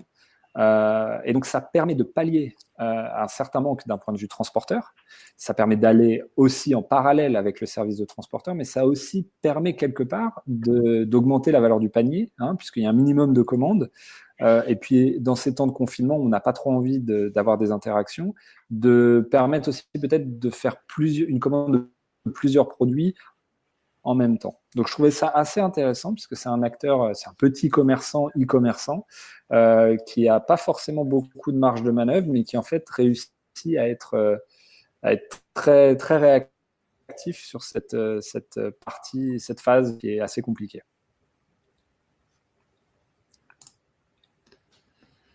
Épicerie, un autre exemple qu'on a identifié, je pense que sur cet aspect e-commerce, aujourd'hui, on l'a vu, il y a énormément d'acteurs qui sont impactés. Donc là, sur cette première partie, on a surtout vu des e-commerçants déjà actifs, que ce soit des plus petits ou d'une certaine taille, des retailers. Là, c'est de voir qu'il y a des nouveaux services aussi qui proposent cette logique de e-commerce, peut-être de manière locale, et qui est vraiment une alternative pour des commerces de bouche, comme on les appelle, plus sur de l'alimentaire, pour continuer à avoir une activité, mais pas forcément pour se lancer tout seul dans le e-commerce. Des structures comme épicerie permettent d'assurer le bon fonctionnement des commerces locaux et de maintenir aussi, d'assurer la survie de ces commerces locaux principalement. Ouais, avec des offres, comme on l'a vu avec d'autres éditeurs, des offres particulières, par exemple, offre sans engagement pour les commerçants, frais de licence offerts, voilà, plein de choses pendant la durée de la crise, plein de choses comme ça qui permettent en fait de maintenir des commerces de bouche en activité pendant une période très délicate. Ouais. Donc tu l'as dit, il y a de nombreux acteurs. Moi, je connais plus d'autres acteurs comme Olka, notamment, qui est basé aussi en Normandie, mais aussi au national. Mon Petit Commerce aussi, il me semble. Bref, il y a beaucoup de structures qui sont développées à travers la France, et je pense que c'est véritablement important pour des commerçants, s'ils veulent continuer à exercer une activité, cette transition vers ces places de marché locales sont vraiment une opportunité pour maintenir leur chiffre d'affaires et continuer à se développer et explorer aussi le e-commerce de manière progressive. Ouais. Un autre élément qu'on a choisi, c'est cet aspect du marché de Rungis que je trouve plutôt emblématique. Un acteur qui est physique et donc qui permet cette logique de marché a décidé de créer son site e-commerce en seulement quelques jours et derrière de proposer de s'associer avec un acteur de la livraison pour proposer un service de livraison de produits frais. Et donc, vous pouvez retrouver le site Rungis livre chez vous. Et donc là, vous avez véritablement la possibilité de commander comme si vous étiez, comme si vous êtes au marché. Donc, une véritable transition digitale qui est vraiment impressionnante pour un acteur qui est pas forcément sur le e-commerce, mais qui a fait preuve d'innovation, de trouver un acteur, un partenaire au niveau logistique et d'avoir une réactivité au niveau technologique très impressionnante. Et donc, je trouve un exemple emblématique d'acteurs qui pourraient faire également ce même type de démarche. Oui, et puis en plus, la transition est forte puisqu'il s'adresse aux particuliers et plus aux professionnels avec ce service de livraison. Donc, c'est quand même pas évident de changer de modèle. Et je lisais ce jour même un article du JDN justement qui va un petit peu dans cette notion qui disait que c'est peut-être aussi on est peut-être à l'aune, entre guillemets, d'une transition digitale un peu accélérée en France, hein, qui a longtemps tardé, en tout cas chez les gros acteurs plus, mais qui maintenant, chez des plus petits acteurs, ou même d'un point de vue étatique, c'est peut-être effectivement un bon coup de pouce pour une transition digitale de façon générale. Là, c'est vrai que sur ce modèle de Rungis, on voit la réactivité avec un changement de consommateur final assez important. Ouais. Mais ça pose une question qu'on avait déjà évoquée lors du premier live, c'était cet aspect de mutation de modèle économique. Et on voit que les acteurs se doivent de se poser la question, ah, ok, je suis dans un contexte qui est totalement différent. Est-ce que mon modèle économique actuel fonctionne encore? Ou est-ce qu'il est obsolète durant cette période de confinement? Si oui, faut que je m'oriente vers un nouveau modèle économique et sous quelle forme? Ou est-ce que je m'oriente aussi vers un nouveau secteur? On a parlé de certaines industries à changer tout leur processus de production. Là, on se rend compte que c'est vraiment un changement de cible, un changement de canaux. Vraiment, ça change tout le modèle économique. Et donc, les acteurs se doivent d'avoir cette prise de conscience, mais aussi d'avoir une certaine forme d'agilité par rapport aux solutions. Parce que je suis commerçant ou e-commerçant, je me dis, ah bah, je peux plus vendre. Il y a une solution de repli et se dire, bah, ok, je vais attendre que ça se passe et je vais pas évoluer, ou il y a une logique de se projeter vers l'avant en se disant, ok, bon, c'est quoi mes possibilités à court terme? Ok, je peux continuer à vendre, soit sur des logiques de click and collect, de drive, soit sur des logiques de place de marché au niveau local ou même au niveau national. Hein, ça peut être une possibilité. Ou de long terme, de se dire, ok, comment je mets en place un plan d'action pour muter à terme vers une structure qui sera peut-être moins dépendante de ce contexte actuel. Et c'est là que nous, on essaye d'aider. Et c'est vrai, ça dépend tellement de la proposition de valeur, des capacités opérationnelles et financières et de la durée de la crise, que c'est une étude qui se fait au cas par cas, mais qui peut être effectivement un énorme levier pour certains acteurs et pour d'autres qui peuvent être pris un peu d'angoisse de se dire mince, je ne réagis pas assez vite puisque je vois que tout le monde se met sur l'e-commerce, pas moi. Mais ils font peut-être aussi, ils prennent peut-être aussi la bonne décision hein, d'un point de vue structure qu'ils ont, de pas trop se précipiter si ça revient à la normale. Et donc c'est vrai qu'il y a une étude au cas par cas à faire. Mais je pense qu'on va avoir de belles surprises aussi sur le après. Bon, bah, vous avez lancé ce service, bah, maintenant vous ne l'offrez plus. Parce que vous êtes revenu entre guillemets à la normale, mais non, nous ça nous plaisait, etc. Et comment, je reparlais du push, du pull, du demand driven, comment on maintient entre guillemets cette activité si elle est pérenne. Et je pense que ça va Ouais. être très intéressant pour la suite. Ouais. Mais contractuellement aussi, hein, il y aura des impacts. Je pense notamment aux fabricants, producteurs qui, dans le B2B notamment, passent par des réseaux de distributeurs et qui se disent, bah, le réseau de distributeurs est fermé, qu'est-ce que je fais? Est-ce que je me lance dans l'e-commerce? Et quid, contractuellement parlant, avec son réseau de distributeurs, quid de cette concurrence un peu déloyale? Je pense qu'il va y avoir quand même de belles discussions dans les coulisses. Ouais, très bon point, c'est vrai. Autre exemple de cette mutation ultra rapide, un chocolatier du Finistère, pas loin de chez toi, tu disais tout à l'heure, Damien, entre la Normandie et la Bretagne, il n'y a qu'un pas, nos très chers voisins. Et donc là, un chocolatier qui a pris l'initiative de créer un site e-commerce pour continuer son activité et d'ouvrir un drive. On imagine un petit drive, mais ça veut dire quoi? Ça veut dire que c'est un acteur, un commerçant traditionnel, mais qui va mettre en place une certaine forme d'agilité pour répondre à une demande de sa clientèle. Donc ça, c'est extrêmement intéressant. Donc, il va réfléchir sur son travail actuel, parce que de mettre en place un drive, ça veut dire être ouvert sur une certaine plage horaire, pas forcément être ouvert aux horaires habituels, et concentrer les commandes à travers une interface technique. Et au final, c'est vraiment une transition aujourd'hui qui est abordable parce qu'il y a énormément de solutions sur le marché. Pas besoin d'être développeur pour mettre en place son site e-commerce ou pour proposer juste quelques informations sur son site. Et donc là, il a décidé de créer véritablement un nouveau modèle économique, un nouveau processus, de se dire en fait, j'ai besoin de rien pour proposer mes chocolats en ligne et pour donner rendez-vous aux gens à ma boutique pour qu'ils viennent les chercher à un horaire fixe. Et qui sait, demain, ce sera peut-être une idée de franchise, de sous-modèle, et c'est la créativité dont on parlait tout à l'heure. Il va voir que c'est peut-être réplicable, peut-être à certaines périodes de l'année, il va peut-être le refaire, etc., etc. Et peut-être ça va faire des petits.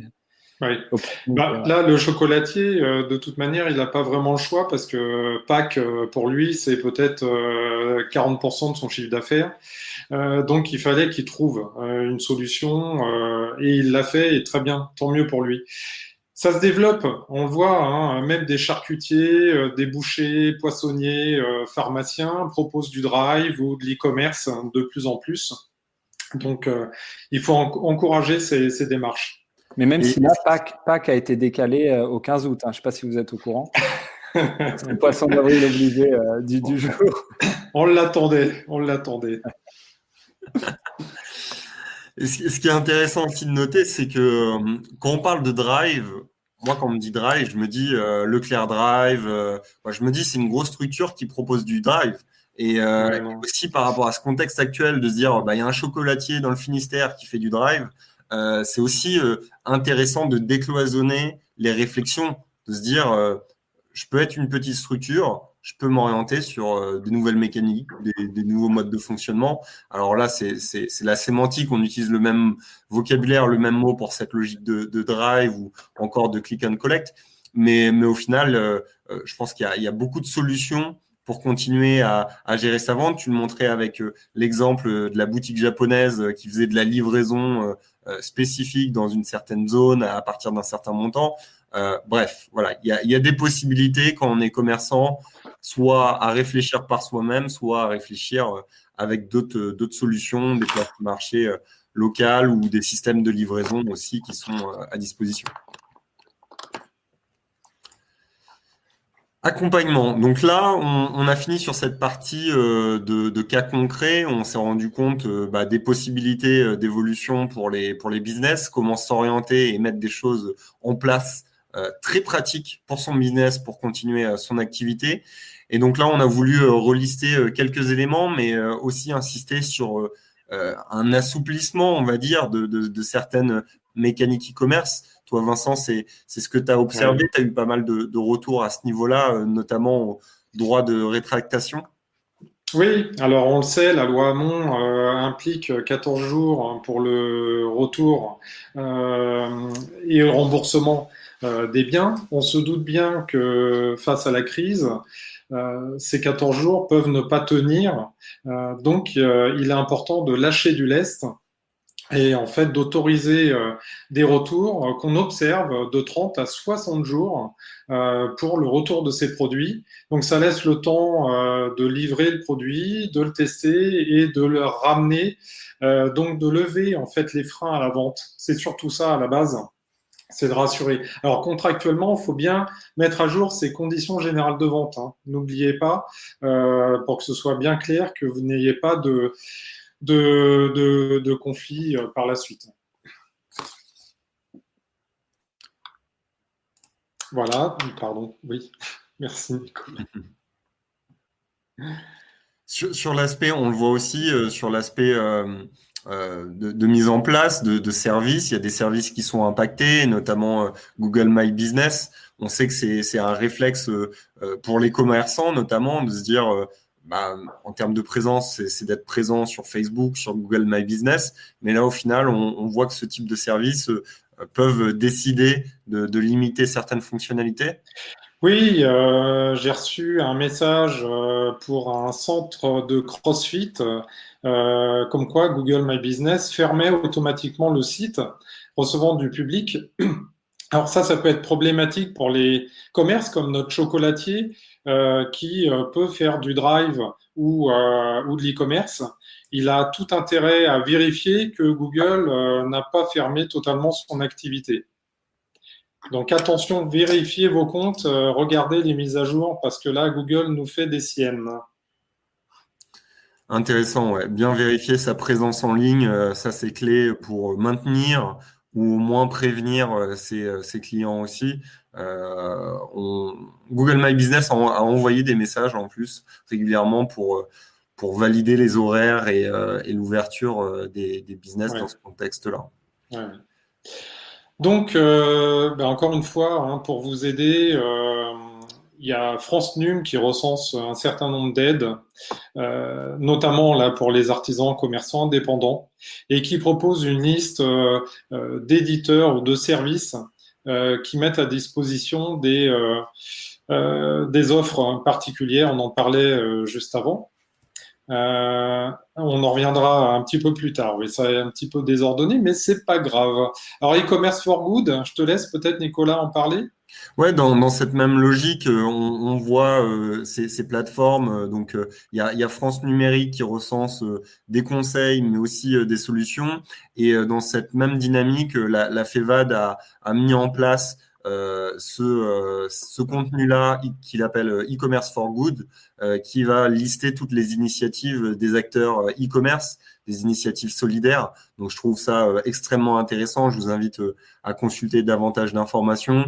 Il y a beaucoup de choses, soit des remises par rapport à certaines solutions, certaines plateformes, soit des plateformes mises à disposition gratuitement.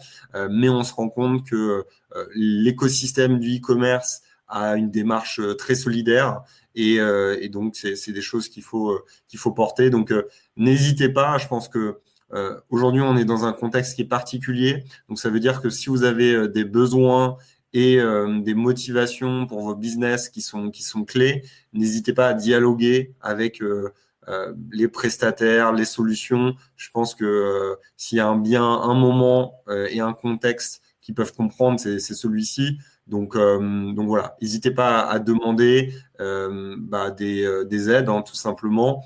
Et ces acteurs-là, je pense que ils sont conscients qu'ils sont là dans un moment difficile, mais ils veulent vous accompagner sur le long terme. Donc, c'est vraiment ce qu'il en découle de ces initiatives de la FEVAD, de France Numérique, de lister des solutions qui peuvent vous aider dans un contexte particulier, voilà, en réduisant les coûts et en offrant certains types de services pour vous accompagner au mieux sur ces prochaines semaines et ces prochains mois. Oui. On avait déjà listé et on le voit que c'est donc une initiative au niveau de l'État. L'État souhaite que le e-commerce continue de fonctionner. Pourquoi? Parce que le e-commerce, ça reste une porte de sortie pour l'activité économique du pays, tout simplement. Si demain le e-commerce s'arrête, ça risque voilà, de stopper toute transaction commerciale. Hein. Donc, aujourd'hui, dans le contexte actuel, le e-commerce fonctionne encore, donc on peut encore l'utiliser et donc l'État vous fournit également un grand nombre de conseils et de solutions dans cette direction-là.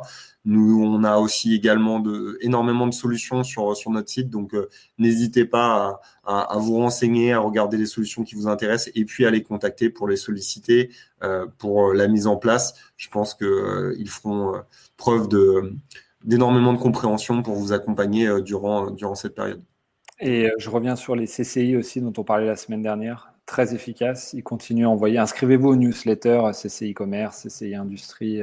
Ils envoient véritablement des mises à jour quotidiennes presque, mais en tout cas véritablement centrées sur les actions locales et ça peut vraiment avoir du sens. Et je rajouterais même pour le vivre en ce moment, c'est que il y a des aides régionales qui permettent à des commerçants, des TPE, PME qui ne sont pas digitalisés, d'avoir des bourses justement pour rentrer dans leur transformation numérique, faire de l'e-commerce. Et ça peut aller jusqu'à de jolis montants de subventions. Et c'est assez rapide de les décrocher. Donc, profitez-en. On a relisté quelques aides, tu as dit quelques mots dessus, Vincent, on va pas Oui, bon, on va passer. Ce qui s'est officialisé là, à partir d'aujourd'hui, justement, c'est cette aide de 1 500 € auprès des dirigeants indépendants. Donc, sous condition, évidemment, hein, c'est d'avoir une perte de 70% de chiffre d'affaires sur une période rétroactive. Et puis, d'autres conditions. Il peut y avoir aussi un abondement par la région dans certains cas, de 2 000 €, mais sous condition si vous avez au moins un salarié et une liste que je vous ferai gré.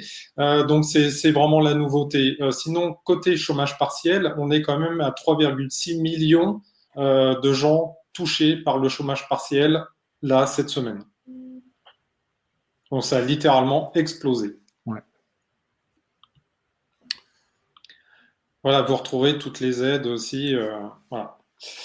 Alors, sur les aides des éditeurs, l'idée, c'était de recenser, c'est ce qu'on vous indiquait là sur France Num, les démarches de certains donc éditeurs comme Shopify, PrestaShop, EasyShop et plein d'autres, et beaucoup de places de marché qui permettent de tester en fait les solutions pendant 90 jours au lieu de 14 jours pour Shopify, d'avoir des remises considérables et des packs de ressources, donc des mini-formations, voilà, tout un kit pour PrestaShop. Vous avez une gratuité de WheezyShop et vous avez donc des solutions de paiement, aussi de communication d'email, comme Sarbacane, qui fait aussi des avantages. Vous avez des logisticiens qui baissent leurs tarifs donc sur une période donnée, les forfaits ou les commissions. Et puis, vous avez un ensemble de marketplaces, et notamment toutes les marketplaces locales que vous retrouverez sur le lien qui est là sur votre gauche. Et vous avez donc la possibilité pendant le temps de la crise au moins de pouvoir vendre vos produits pour pas cher. Donc profitez-en. Donc on en a parlé, certaines plateformes, renseignez-vous, je pense que les meilleurs conseillers, c'est les CCI, on en a parlé. Si vous êtes en province, de vous faire accompagner par des acteurs qui peuvent vous revendiquer les possibilités de livraison, de transporteurs en local, si vous êtes commerçant. Et voilà, de se renseigner et d'avoir une transition numérique graduelle, je pense que c'est essentiel durant cette période. Et il est important de parler de l'après aussi, une fois qu'on s'est entre guillemets engagé, de voir quelle est la situation après coup. Totalement, totalement. Je pense que tu en as parlé. On va remettre quelques éléments là-dessus. C'était des éléments qu'on avait évoqués la semaine passée, mais qu'on va pouvoir consolider. Tu as parlé notamment, Damien, d'un plan de continuité, de cette logique de court terme, de long terme aussi à implémenter. Mais voilà, les éléments qu'on avait listés la semaine dernière, c'est tout d'abord de commencer par un plan de trésorerie, de voir dans le pire des scénarios comment ça peut se passer sur ces prochains mois. Encore une fois, on ne sait pas trop comment ça va évoluer, donc on est une période de flou, donc c'est se projeter sur un horizon de 10-12 mois pour aussi envisager éventuellement une reprise sur un plan de continuité. Bien entendu, respecter les consignes qui peuvent évoluer aussi sur ces prochains jours. Protéger votre structure avec des aides, avec des conseillers. Réfléchir sur ces logiques de télétravail, mais bon, ça a été mis en place par la plupart des acteurs. L'aspect des fournisseurs et des transporteurs, ça va être régulièrement en contact aussi, parce que je pense que ça évolue et pour redescendre de l'information à vos clients, c'est essentiel. Optimiser votre site e-commerce. Là, on l'a vu avec plein d'exemples. C'était super intéressant. Il y a beaucoup de sites e-commerce très réactifs qui vont positionner des nouvelles interfaces. Donc, on a ce bandeau déjà en haut de l'écran pour afficher un message sur les livraisons, que ça peut être impacté, donc avoir des délais particuliers, avec un lien qui peut rediriger vers une FAQ, les questions les plus posées par les clients. On a vu avec l'étude de Botmind notamment des questions clés, donc ça peut être intéressant de les reprendre et les restructurer. Et puis d'adapter sa communication à travers le contexte. On l'a vu, que ce soit avec Mano Mano, avec des acteurs de ce type-là, qui peuvent faire preuve d'humour, mais sans négliger le contexte actuel, parce que voilà, la situation est quand même très critique pour l'ensemble de l'Europe et du monde à large échelle. Donc, l'idée, c'est d'avoir quand même une communication en phase avec le contexte actuel et puis de se projeter sur le long terme, de se dire, OK, comment je peux continuer à faire que mon activité tourne, mais aussi après, comment je vois les choses. Est-ce que je reviens à une activité traditionnelle ou est-ce que je m'oriente davantage vers le e-commerce? Il y a une logique d'innovation, d'agilité à travers ça. Et pour ça, ça passe aussi par un certain investissement en termes de temps et d'analyse qu'il ne faut pas négliger pour pérenniser aussi vos business. Oui, et puis j'ajouterais un conseil qui est important par rapport au juridique. Mettez à jour vos contrats commerciaux, vos CGV, par rapport au délai de rétractation, par rapport au délai de livraison. Vraiment, mettez à jour ces informations-là, parce que vous pourriez avoir des difficultés à gérer des retours clients par la suite. Totalement. Bon point sur cet aspect légal. Faudra qu'on complète sur ces éléments-là. On avait évoqué la semaine dernière cette logique de commerce à e-commerce de proximité. Quelques points clés. On l'a vu tout à l'heure avec Google Business, de checker ces informations, éventuellement les mettre à jour, mais de voir comment votre établissement apparaît pour les commerçants. Mais aussi même pour les e-commerce. Je pense que c'est essentiel d'informer sur vos horaires, que ce soit sur les réseaux sociaux, votre page Facebook ou les différentes plateformes. Communiquer auprès de ses clients. Donc, voilà, ne pas couper la communication. Si vous avez cette possibilité, vous êtes commerçant, vous avez des réseaux sociaux en place ou si vous avez une newsletter, c'est toujours important de leur remonter de l'information. Être proactif, se renseigner sur d'autres solutions, quelles sont les possibilités. On a parlé de la CCI ou autre. Identifier les acteurs locaux, que ce soit sur de la livraison, mais que ce soit aussi sur des places de marché locales. C'est vraiment aussi quelque chose qui prend pas beaucoup de temps et qui peut vraiment pérenniser votre activité dans ce contexte-là. Réorganiser sa charge de travail. On l'a vu sur certains exemples, c'est de se dire, OK, peut-être que vous ne pouvez pas retourner tout le temps à votre lieu de travail, mais du coup, comment vous pouvez imaginer les choses différemment. Ça peut être avec du click and collect, avec du drive, avec de la livraison mutualisée. Bref, je pense qu'il y a beaucoup de possibilités solidaires dans ce contexte actuel. Et puis, bien sûr, finir par informer sur ce nouveau dispositif et sur ces nouvelles mesures mises en place pour votre business. On peut prendre quelques questions dans le chat. Je ne sais pas si vous avez des questions sur vos business. On nous souligne cet aspect légal, c'est un bon point à mentionner. Si je remonte, il y avait Manuela qui soulignait l'aspect des actions collaboratives menées notamment en Belgique ou dans les pays limitrophes. Est-ce que vous avez des informations, des retours sur nos amis belges, mais aussi suisses ou éventuellement Luxembourg? Comment ils sont impactés, eux, en termes e-commerce? Voilà, est-ce que vous avez quelques retours à ce niveau-là? Alors la Suisse, c'est un peu différent puisqu'ils ont une notion d'activité prioritaire qui est vraiment différente de la nôtre. Il y a par exemple, le magasin de meubles, etc., qui continuent à procéder.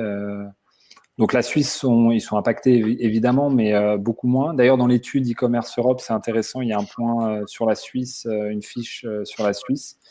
Je pense que là, on pourrait. Alors, sur les actions collaboratives, non, pas spécialement. Par contre, sur l'ensemble des infos par pays, il y a ce rapport-là qu'on va continuer à étayer et à commenter.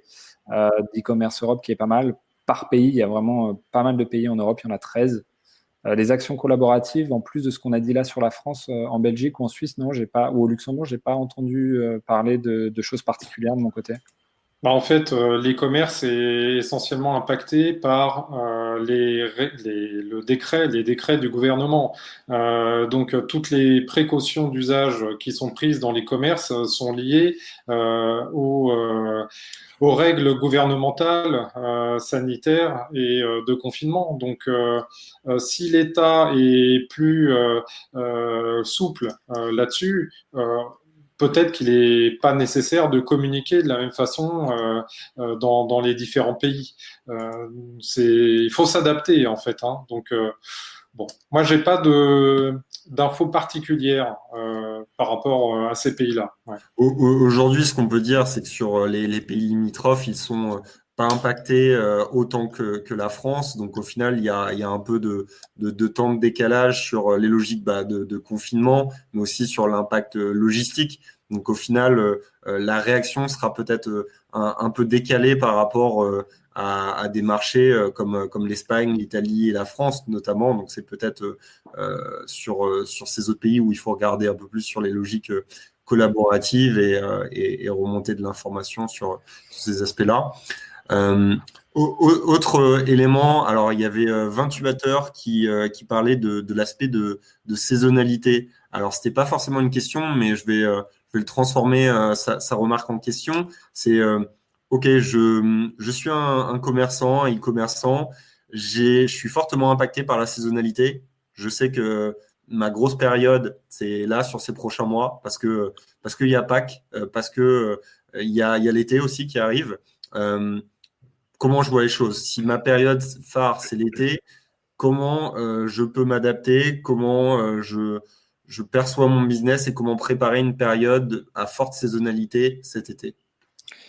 Alors, ouais, c'est très bon point. On en a un petit peu parlé, notamment la semaine dernière. Alors, il y a un problème ça dépend véritablement du modèle et c'est ce que je disais un peu avant. Je pense qu'il y a une étude au cas par cas qui doit être faite, mais pour répondre de façon très pragmatique, je pense que on reprend l'exemple du chocolat. J'ai 40% de mon chiffre d'affaires qui se fait sur le mois d'avril, enfin, sur la période de Pâques, disons, sur les deux mois. Quelque part, il faut se dire comment je récupère ces 40% de chiffre d'affaires sur la suite. Donc, il va falloir faire preuve de créativité. Principalement, la créativité va aider à quelque part mettre un plan de secours pour essayer de récupérer au maximum de ce chiffre d'affaires perdu.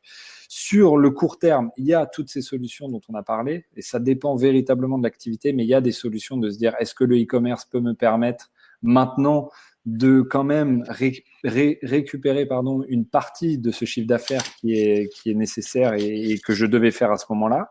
Si pas, est-ce que je peux étendre ma gamme, potentiellement revenir vers des produits à peut-être marge plus faible, mais essayer de les vendre un petit peu plus, notamment à les écouler un peu plus sur l'année. Si c'est de la denrée alimentaire ou que c'est effectivement pour une période très particulière, il va falloir miser sur un peu de créativité. Et on le disait, jouer sur l'humour. Pâques va manquer à tous les chocolatiers. Peut-être qu'il y aura un mouvement de solidarité, le chocolat de l'été. Alors c'est plus compliqué en été parce qu'il fait chaud, mais de se dire, rattrapons Pâques. Nous n'avons pas pu nous faire plaisir à Pâques avec des chocolats. On vous propose. Et voilà, on fait des chocolats en forme de bouée, on fait des chocolats en forme de parasol. Je sais pas. Ce que je veux dire, c'est qu'il faut une créativité. Et je pense que vu que l'ensemble de la population est impactée, l'ensemble du monde est impacté, les gens sauront y répondre. Les gens auront été frustrés quelque part, ils auront pris conscience d'un certain nombre de choses, ils voudront se récupérer, enfin ils voudront se rattraper. Et je pense que les consommateurs seront là pour soutenir un ensemble d'acteurs qui auront été impactés. Maintenant, voilà, ça s'adapte quand même à chaque business model. C'est cas par cas, mais c'est ça, je pense, qu'il faut regarder. Oui, parce que pour le tourisme, le voyage, là, c'est compliqué pour eux avec les vacances scolaires du mois d'avril. Ça, c'est de la perte sèche. Bon, voilà. Donc oui, faut s'adapter, être créatif, et puis imaginer aussi les coûts que ça engendre de se lancer dans l'e-commerce. C'est pas anodin. Donc si vous avez un petit pourcentage de perte potentielle de chiffre d'affaires, faites quand même l'équilibrage pour voir si c'est rentable pour vous.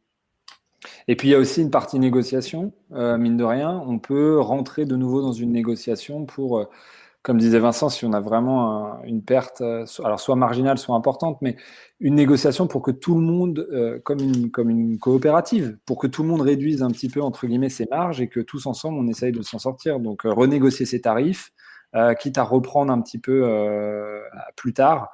sur ces tarifs négociés ou sur le manque de bénéfices qui est fait, alors soit de la part des partenaires, soit de votre part. Vous voyez, il y a toutes ces dynamiques comme le chômage partiel, hein, on met un peu tout le monde à l'arrêt, mais quelque part, tout le monde garde son emploi. Peut-être recréer ces dynamiques-là. On en parlait en préparant cette émission, aussi de nouveaux modèles économiques, par exemple pour un boulanger, de se dire, OK, le nouveau modèle économique, c'est peut-être de payer un abonnement pour avoir toutes les semaines sa baguette et un abonnement qui t'emmène durant 1 ou 2 ans pour avoir chaque semaine ton pain. Et donc, qui permettrait d'avoir un revenu récurrent. Bon, peut-être que tu n'auras pas ta baguette sur les prochaines semaines, mais au final, ça te donnera la possibilité d'aller en chercher Voilà. plus les prochaines semaines ou genre de choses.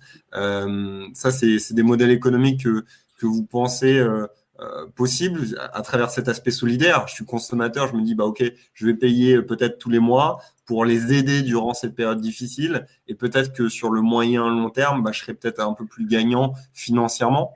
Moi j'y crois surtout ce qu'on voit ces derniers temps, ces dernières années dans les modes de consommation. C'est vrai que les gens se rapprochent du local, les gens sont contents qu'il y ait du commerce de proximité ou du e-commerçant, mais qui soit, disons, avec une fabrication française, etc.